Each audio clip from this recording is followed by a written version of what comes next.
هنتعلم مع بعض دلوقتي رز بالشاورما والبسله. معايا معلقه سمنه ومعلقتين زيت هشوح فيهم الشاورما بتاعتي. دي شاورما ورك فرخه، وركين كده فرخه فخليتهم وقطعتهم مكعبات. هحط عليهم البصل وهبدا اتبل البصل مع الشاورما برضو لما يدبل خالص. هبدا احط عليه التوابل، فلفل اسمر، معلقه زنجبيل، معلقه قرفه. ومفروض ان انا احط في المرحله دي الكاري والكركم، بس انا نسيت حطيتهم في الاخر.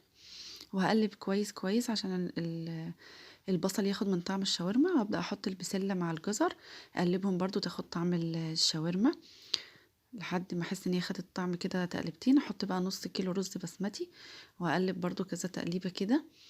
ابدا احط له الملح بقى، الملح المناسب، وازوده ميه سخنه عشان يستوي بسرعه. الوصفه ما تاخدش تلت ساعه، نص ساعه بالكتير.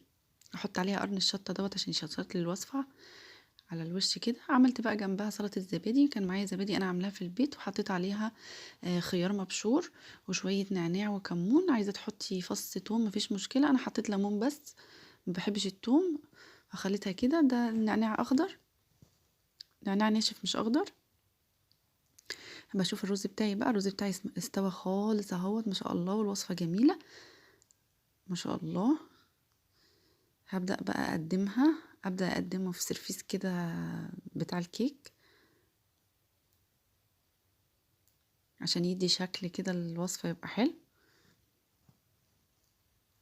جاهز كده، الشاورما باينة اهيت، والبسلة ما شاء الله، والجزر جميلة وريحتها جميلة قوي قوي بصراحة. واكلة خفيفة مفيش فيها طبيخ بقى. ده شكل الوصفة بتاعتنا في الاخر اهوت. هحط عليها بقى صوص شطة، ده حسب الرغبة.